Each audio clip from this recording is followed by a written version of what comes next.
Good morning. For today's presentation, I have a verse from the second chapter. The second chapter of the Gita is called Sankhya Yoga. In this chapter, Krishna gives us an introduction to the two main yogas he's talking about. Sankhya, which is Jnana Yoga, and then Karma Yoga. What Krishna does in the Gita is, in the second chapter, he gives introduction and then extensively discusses about what he wants to discuss with repetition from the third chapter to the 17th, and then in the 18th chapter he brings it all together. So that's a modern teaching technique we use. We tell what we want to tell and then tell what, extensively what we are talking about, and then tell what we told about. So that's the format he uses. When Arjuna gets very distraught on the battlefield and very sad because he realizes he was going to kill his own people. He is sad about seeing the death of all these people. So when he gets sad and asks Krishna to guide him, Krishna uses this opportunity to teach him about the ultimate knowledge. That's why it's called Sankhya. Sankhya means Brahman. Sankhya also means the knowledge of Brahman, the ultimate knowledge, the absolute truth about the soul. So he teaches him about this knowledge. But at the same time, he also teaches Arjuna and encourages Arjuna that he should not be running away from the battlefield.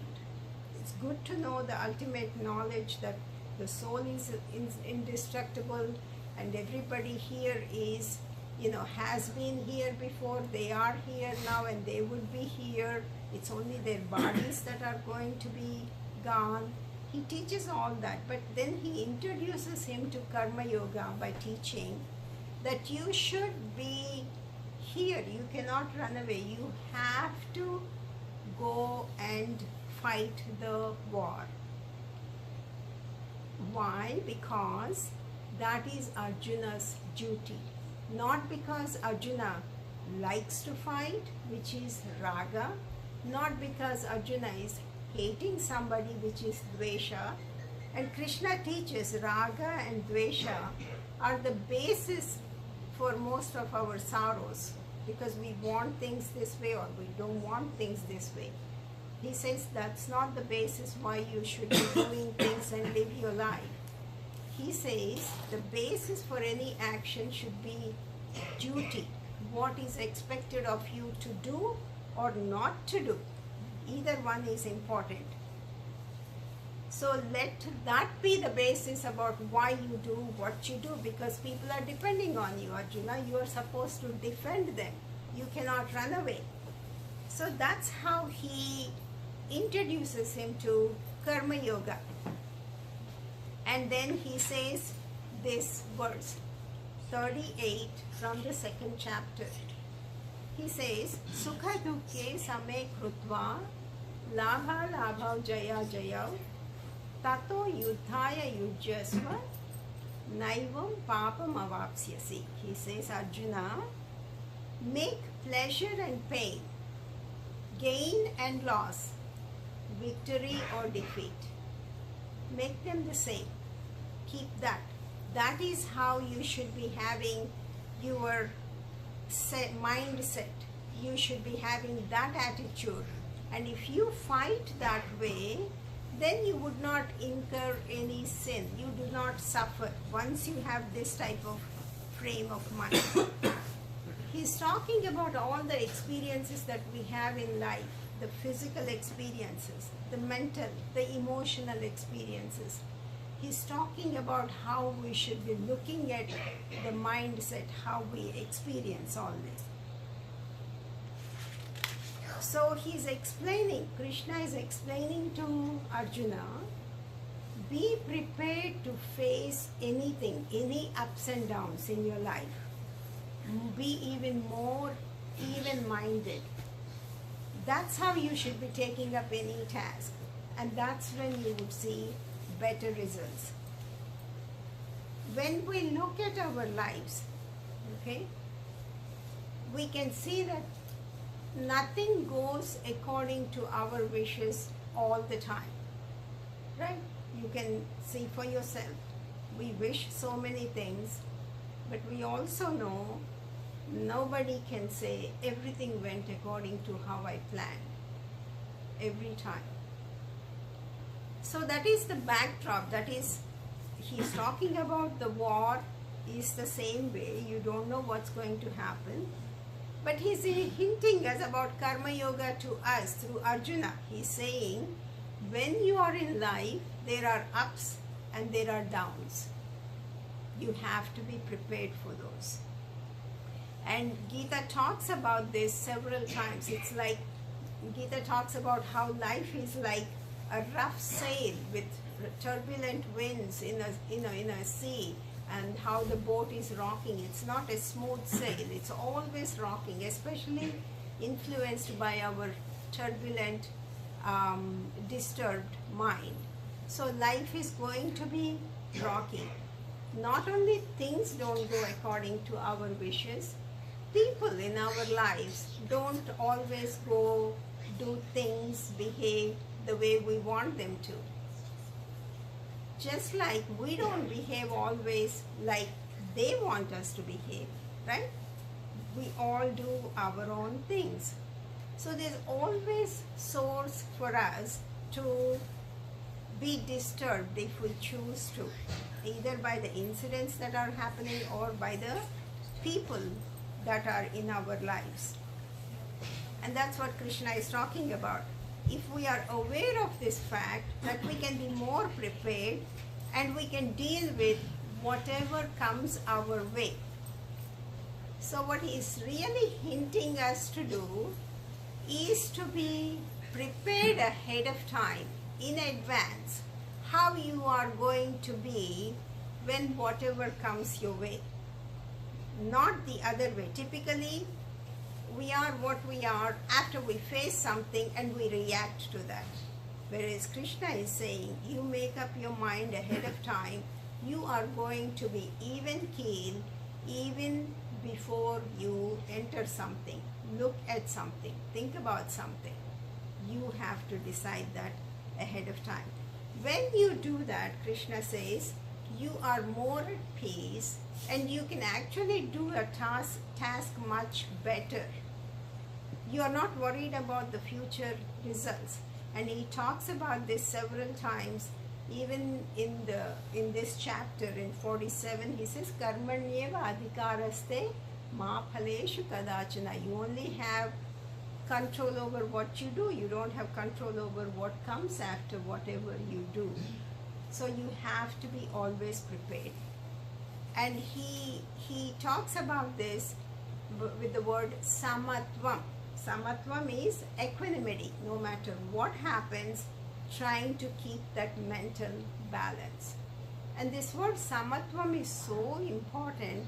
He repeats it in this chapter and he repeats it several times throughout the Gita, because it's such an important thing to live our lives more fruitfully. In the verse 48, he says, Samatvam yoga uchyate. Nothing but yoga is nothing but to keep your mind balanced. Okay? And in the 12th chapter, he says, Bhakta, we talk about Bhakta, a devoted person keeps this in mind. Shubha Shubha Parityagi. He is not lusting after only pleasant things, or he is trying to hate and avoid unpleasant things. He is prepared to do whatever that needs to be done and prepared to face whatever comes his way. That is what devotion is about. So samatvam, even-mindedness, equanimity. And how can we develop that samatvam? He says, by developing an attitude of gratitude. Prasada buddhi. When we come to the temple, we take prasadam, which is blessed, holy. We take it, we experience it, we feel the blessings of the Lord. And he says one needs to look at life as prasadam or prasad. That it is holy. Life is holy. It's a big blessing. It's the greatest gift we have received in our lives. And it has unlimited potential to experience, to evolve, and know the divine. That's what life is all about. This body is supposed to be a tool through which we can experience the divine. That's what life is all about. So Krishna tries to define what spirituality is about. Spirituality is about developing prasada buddhi, trying to stay even-minded, and vice versa, even-minded by trying to have prasada buddhi. And he tells that this is not a sporadic thing. It's not a part-time thing. It's not just coming to the temple type of thing. It should be 24 hours, 7, 365 days, all the time, committed, practicing all the time, so that we can experience life better. When he uses the analogy of the war, that's what war is about. Once somebody goes to war, it's not an occasional thing. One has to be committed, one has to be strong about it mentally and physically, and one has to stay calm also to be able to fight a war. And life is like a war, constantly, things are churning up in our head. So many things are going, so much of disturbance. And to be able to manage all this, he says, that's what we need to do. So how do we stay calm? How do we practice it? In the 8th chapter, 7th verse, he says, Tasmat sarveshu kaleshu mam anusmarayudhya cha mayarpita mano buddhihi mame vaishyasya samshaya. He says, at all times, therefore, remember me, the source of, remember me, he says, the source of peace, the source of joy, the source of bliss. With your mind, with your intellect, with all your might, concentrate on me, fix yourself on me. You shall without any doubt come to me. You would be able to experience me. When you practice, when you think of me, when you keep your mind in me, you would be able to experience that peace, that calm, that bliss you already have within you. And I have placed it within you. It's up to you to choose and to experience it. At the same time, he says, you have to continue to practice, participate in the world. You can practice all this, but what is it all for? To continue to participate in this world. Participate and also do your thing, whatever you're supposed to be doing. That's part of your duty. You cannot abandon whatever you're supposed to be doing. The world would not continue. While doing it, keep your peace, keep your samatvam, equanimity. But what does that mean in terms of enjoying the worldly possessions, worldly life? He says if you keep that, you actually enjoy it more. And he also tells Arjuna, when he's fighting the war, he says, Hato va prapsyasi swargam jitva va bhokshyase mahim. So just, if you fight the war, if you die, you're going to heaven, Arjuna, because you're doing your duty. But if you win, you're going to enjoy all these possessions, the kingdom, the wealth, all those things that come with your victory. So Krishna encourages Arjuna to enjoy the worldly things. So I want you to understand that point clearly, because Just because we are practicing yoga doesn't mean we would have to abandon the world. We can participate in the world, enjoy the world, but he's talking about keeping the peace inside at the same time.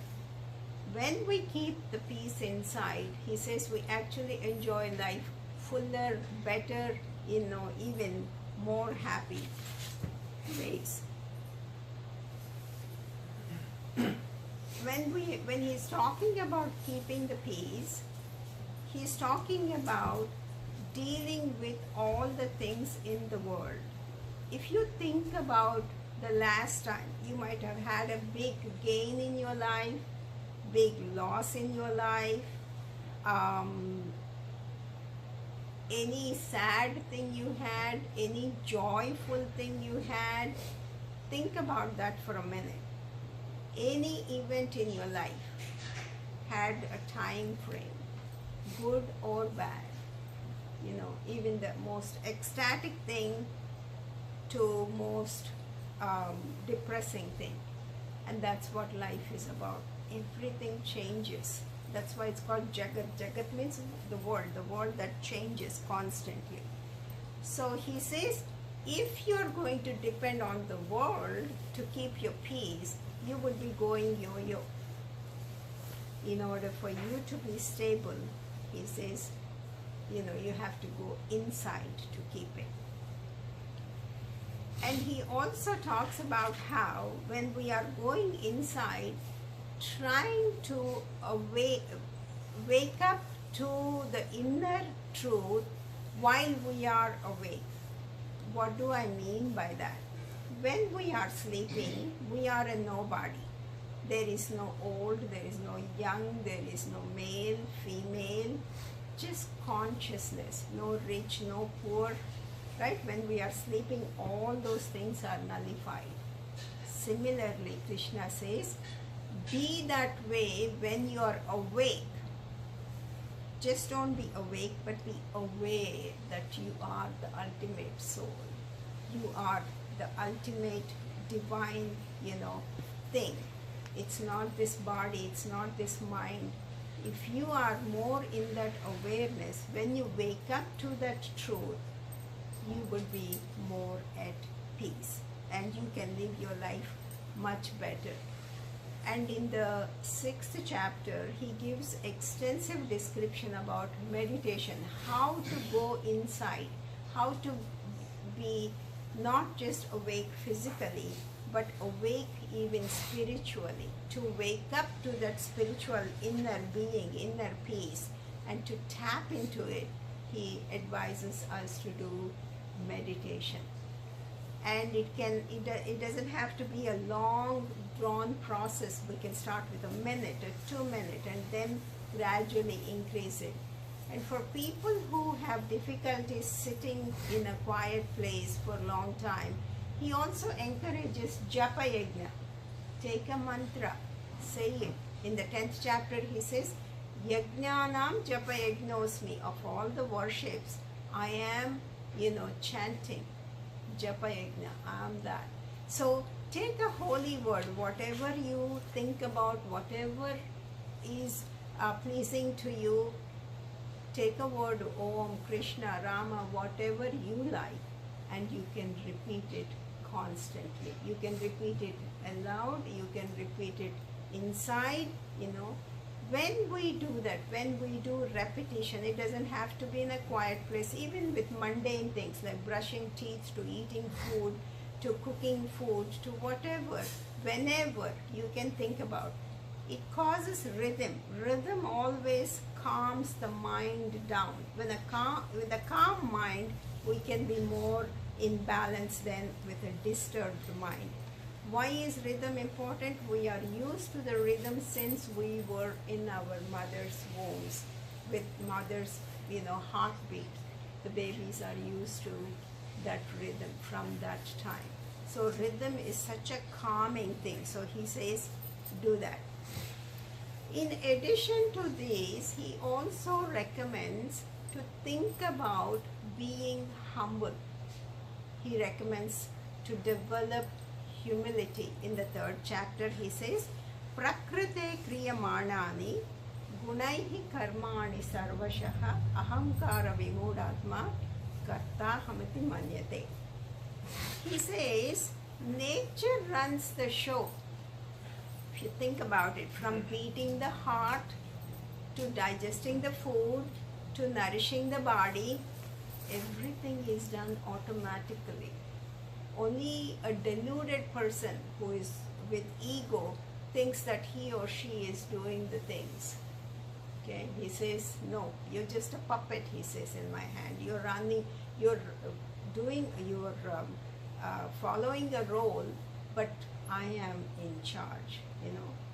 To humble, just think about the last time you had a small cut on your hand. You might have put a band-aid on it, cleaned it, but how it has healed itself. It's amazing how the skin slowly gets back together and you don't even know where you cut your finger, you know. So he says, I run the show, you don't run the show, you think you do. And to make that point, in the 18th chapter he says, yantra rudhani mayaya. You are like mounted on a machine. It's all my maya, illusion. You are like a mouse running on, you know, that wheel that you might have seen in the experiments. That's how you are. So he tells this because he realizes that when we have ego, we have the need to be right all the time. And the need to be right all the time causes so much consternation in life, so much suffering in life. So he says, get rid of that ego. Do the right thing, but you don't have to prove it. You know, you just do the right thing and be humble. Get rid of the ego. That would help you to keep your mind again in balance and to help you enjoy your life much, much better. So what he is trying to advise us, teach us, explain to us is that don't wait for something to happen or for somebody to do something in your life to be at peace, to be happy. Make up your mind ahead of time to be happy and then do things and let them fall wherever they fall. Then you are more at peace, you enjoy more, you suffer less. And that way he says, when life is sweet, you say thank you and you celebrate, you enjoy. When life is bitter, sometimes things happen, you say thank you and grow from that experience. Otherwise you would never grow, you don't know what your strengths are. So I would like to close with a little saying which says, we need to stop focusing how stressed we are, and we need to focus on how blessed we are. It's a constant practice, and that's how we can enjoy life more and suffer less. That's my presentation.